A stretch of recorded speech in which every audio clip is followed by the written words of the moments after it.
On the afternoon of August 5th, 1988, residents of a large apartment complex in Elizabeth, New Jersey were going about their daily routines, unaware of any dangers that might be inside their building.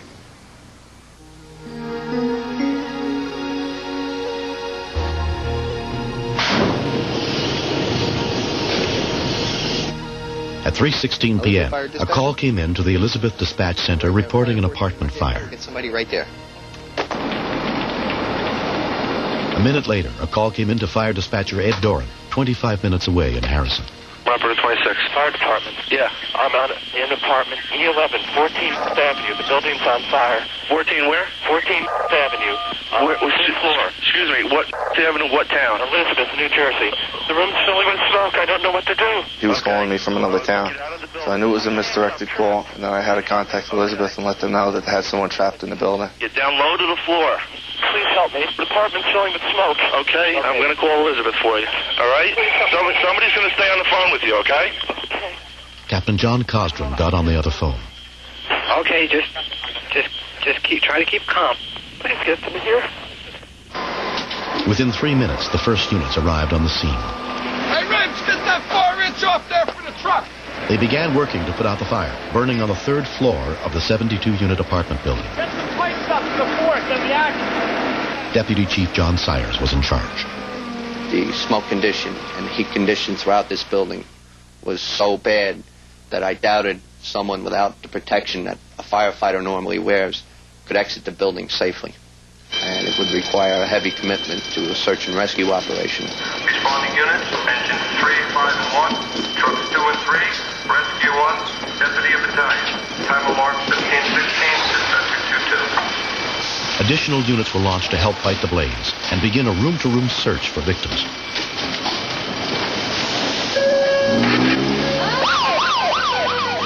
The companies that were already there were taking a line into the building to begin to extinguish the fire.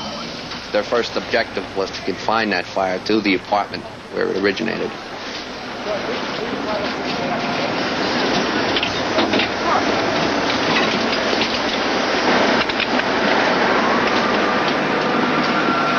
I hear them out there, but nobody knows I'm up here. I can't breathe. Can you throw anything out the window? No, I can't. A chair or nothing? Nothing. I wish I could. Oh, God. I contacted Elizabeth Fire. They're on the way. I gave them the apartment number. Just stay there. You'll be all right. It'll get to you. My lungs are killing me. Get down low to the floor. Yes. I'm on the ground. Do you have a blanket or anything nearby you? I have a blanket. I can barely see. The room's filled with smoke.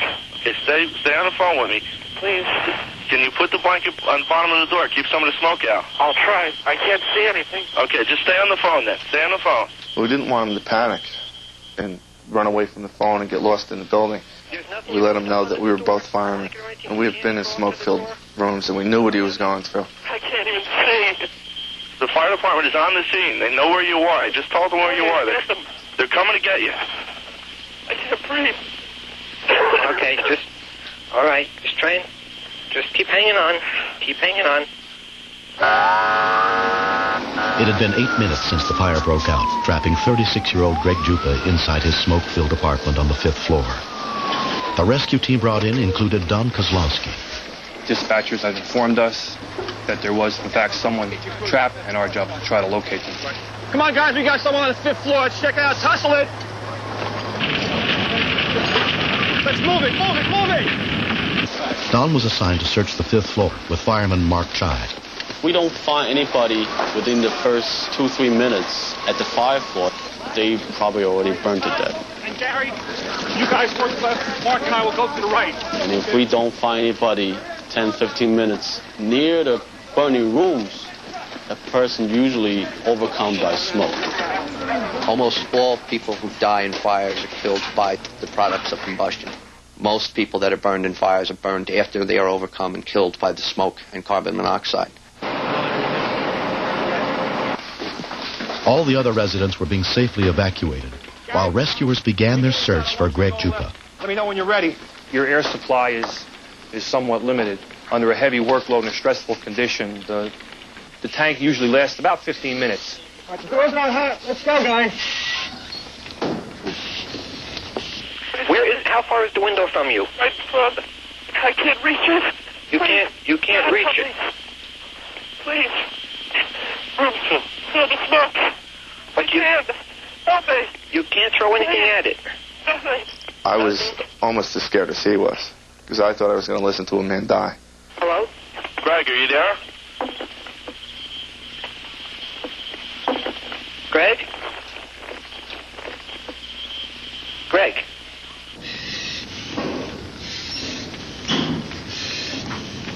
It's kind of a painful feeling to know you worked hard and you got so close to finding someone, didn't quite get there.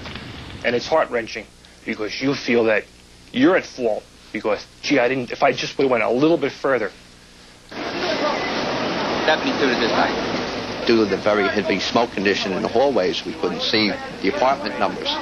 Primary search is in effect on the number 3, number 4, and number 5 floors. Negative at this time. Gregory, just stay on this line. The fire department is there. They're coming up. You must have heard the fire engines coming, right? Did you hear the engines? Greg? I just broke the window. You broke the window? Okay, that'll get rid of some of that smoke for you. That'll help you a little. Now stay back down by the floor. Oh, God help me. I am dying. Okay, you'll be all right. Don't talk unless you really have to right now. I know it's very hard, but you're going to wind up using a lot more oxygen than you need to. Stay close to the floor. I called Elizabeth back once, because it seems like it takes forever. Keep the phone right next to your mouth. Okay? I can't breathe. Elizabeth Fire, dispatch. Okay, we still got that guy on the phone. You guys going up after him? This is Harrison Fire. He's still on the phone? He's still on the phone with me. Okay, we'll get to him. He's on the north side of the building, 5th floor. Okay, 11E, right? Right. Okay, bye-bye. Is the air clearing out a little bit, Greg? We want him to keep fighting to stay alive. Because if you give up, you're going to die. Try to breathe slowly.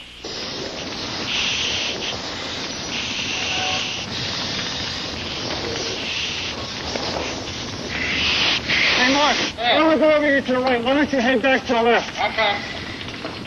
Do you hear anybody outside, Greg? If you hear anybody, can you yell? When we heard the firemen in the background, we knew they were getting close to him. And we told Greg to yell.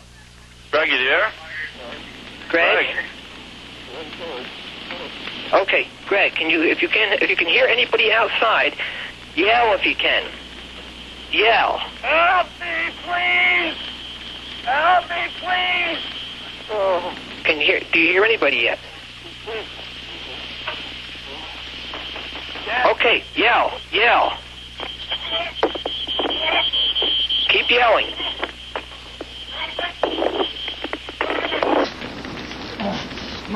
Hearing Greg's cries for help, Mark Chai managed to locate him. Line is still open. I can hear people. They got him. But by the time the fireman reached Greg, he was no longer conscious. You got the door here. He wasn't that far away from the stair. As soon as we came out of the landing, the air was pretty clear. He was still unconscious, and we had to find out whether or not he was breathing and had a pulse. Hey, Mark, I got a faint pulse here. All right, I'm going to try to get him some air. He was in grave danger at the time, and he was in need of further care. Notify EMS, have them respond, okay? To find one individual in this vast apartment complex was extremely difficult. Reading a weak pulse.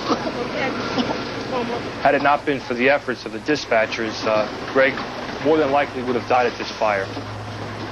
Subsequent investigation revealed that the fire had broken out when a resident who had been cleaning paintbrushes left an open container of thinner too near a stove's pilot light.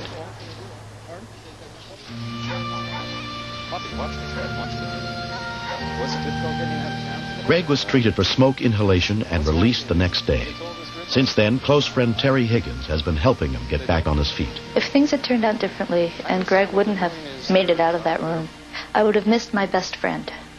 And I just, I can't imagine not knowing him.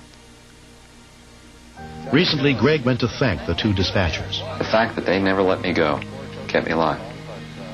Just that connection through the line kept me going. And these men helped keep the panic in place, and they kept me, I think in many ways, many ways, they kept me fighting for myself.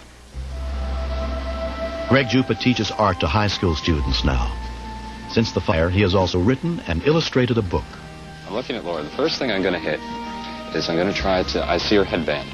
And her headband gives me a clue. I like talking to the kids and watching them slowly progress through the projects and come out with something terrific. And I've felt a renewed sense of being in the classroom. It matters. It's fun. Come on up. Ooh, puppy. These aren't made for doggos. What I've learned from this is that living is what counts. Not letting the stresses and day-to-day things be so important that you forget that your life can be gone like that.